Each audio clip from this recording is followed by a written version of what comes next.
Keeper of the Velocities, Chapter 23. Welcome back, Elvin said, placing cool compress across her forehead. You know, for a girl who hates doctors, you sure can't seem to stay away from the healing center.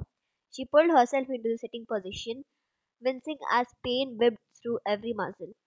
Easy there, you have been out nearly 10 minutes. Elvin flashed a knob of yellow light around her and put on his glasses.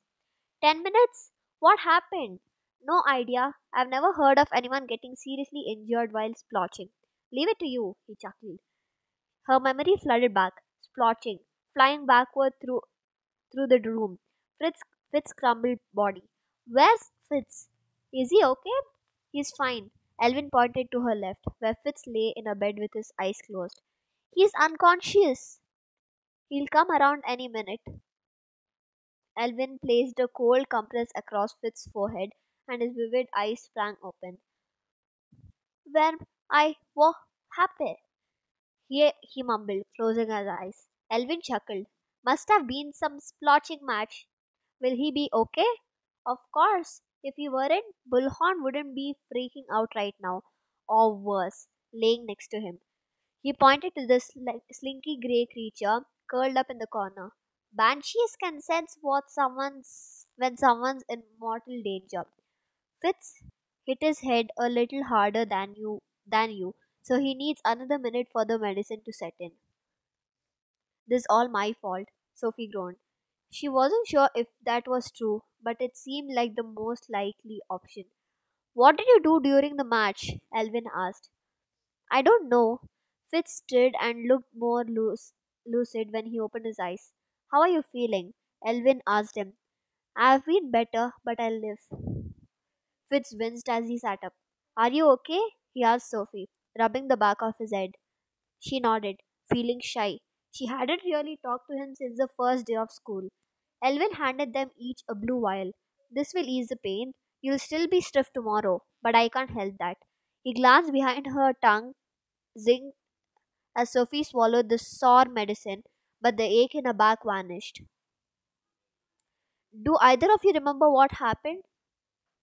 Elvin asked as he collected the empty bottles. Not really, Fitz admitted. I remember pushing toward the splotcher, but then it was like it rebounded or something. Rebounded? Yeah, I felt my force hit hers and bounce back at me. That's what I felt too, Sophie agreed. Elvin's eyes widened, then he shook his head. Nah, couldn't be. Couldn't be what? Sophie asked, with the horrible feeling he was going to tell her it was her fault. That sounds like what happens when someone does a brain push, using mental energy for telekinesis instead of some core energy. But a brain push is a highly specialized skill only the ancients can pull off.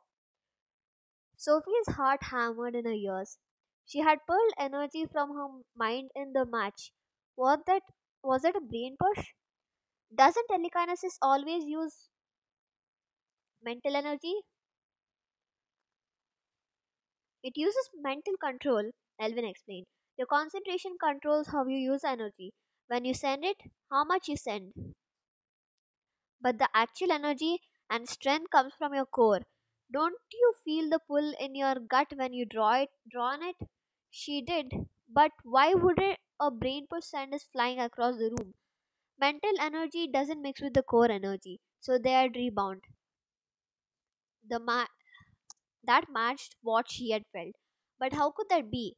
Is it something you could do by any accident? No way. It's a less draining way to move things. But it takes years and years to train your mind to store energy like that. Then it takes a lifetime of practice to use that mental power. It must be that you and Fitz were evenly matched, which is still weird. Don't get me wrong, you're awfully young to have that kind of strength. But I wouldn't worry about it too much, Sophie. Fitz, on the other hand, might want to worry about being beat by a level 2. Elvin laughed and Sophie's face caught fire. She was too afraid to look at Fitz to see if the teasing bothered him. Plus she couldn't help wondering if Elvin was wrong. If she had done a brain push, but what she had done had been almost effortless. If it was a brain push, wouldn't she had had have had to try a lot harder. You two are cleared to return to session, Elvin announced, interrupting her thoughts. But I want you sitting on the sidelines and take it easy for the rest of the day. Thanks, Elvin. Fitz stood on shaky legs, leaning on the bed for a second. Sophie jumped up, wobbling as the blood rushed to her head. Take it easy, Elvin repeated as they made their way to the door. Oh, and Sophie, he grinned when she met his eyes. I'm sure I'll see you then. I'll see you soon. Fitz stayed quiet as they walked back to the auditorium. Sophie bit her lip. Was he mad at her? She had just worked up the courage to ask him, and when they reached the amphitheater, and a round of applause drowned the question. Yes, yes, welcome back, Fitz and Sophie. Glad to see you're feeling better, Sir Caton said, looking a teensy bit annoyed by the interruption. He tried to call everyone back to order, but Dex, Marilla, Biana, and Keith broke rank and rushed over to them. Biana got there first and threw her arms around Fitz, hugging him so tight he winced. It would have been a touching moment if Keith hadn't copied her and grabbed Fitz, pretending to cry. Fitz showed them both away, blushing. Beat by a level 2, Keith said, elbowing Fitz in the ribs. It was a tie, Sophie protested. Keith snorted. Please, you totally kicked his butt. Totally, Dex agreed. He hit the wall way harder than you did. That was the greatest present you could have ever given me, by the way, he whispered. Sophie shook her head. He was hopeless. Even the mentors declared you the winner, Keith added, wrapping an arm around her shoulder. If you don't think you need your pardon, I'll be happy to take it off your hands. Keith, Dex, Marella, Biana, need I remind you that you are not excused from this lesson? Sir Catton, Sir Catton yelled. Think about it, Keith said, then ran to join the class. Fitz sat next to Sophie on the sidelines, watching everyone practice telekinesis with the remaining splotchers. She tried not to worry, but she couldn't help glancing at him from the corner of his eyes, wondering why he still hadn't said anything to her. Why aren't you and Biana friends? He asked after a minute. It seems like you guys would get along. You have a lot in common. She wasn't sure she wanted to have things in common with someone who acted like such a brat. I don't think she has time for another friend. She's always busy with Maruka. He frowned. Before she could think of anything else to say, Lady Alexandra delivered her prize, a small golden square with an intricate P etched on the top. Any level 2 who holds her own against Fitz is a clear winner, she explained. Congratulations, Sophie. Thank you. She peeked at Fitz to see if he looked bothered. He grinned. I couldn't agree more, but his smile faded after Lady Alexandra left.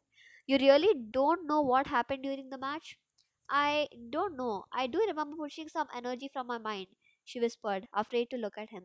But that couldn't have been a brain push, could it? Fitz had no idea how much she needed him to tell her that it couldn't. Instead, he said, I'll have to ask my dad. She tried to smile, but she could help feeling like she had somehow done something wrong. The worry in Fitz's eyes seemed to confirm her fears. So later that afternoon, she worked up the courage to ask Grady about brain pushes while she helped him give Verdi a bath. Why? He wanted to know. Sophie focused on lathering Verdi's feathers as she told him what had happened in PE.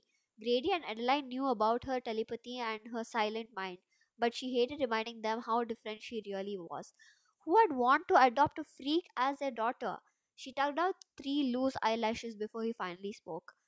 That does sound like a brain push. His voice was whisper. When you were around humans, did someone train you how to use your abilities? No one knew about my abilities, not even my parents. Why?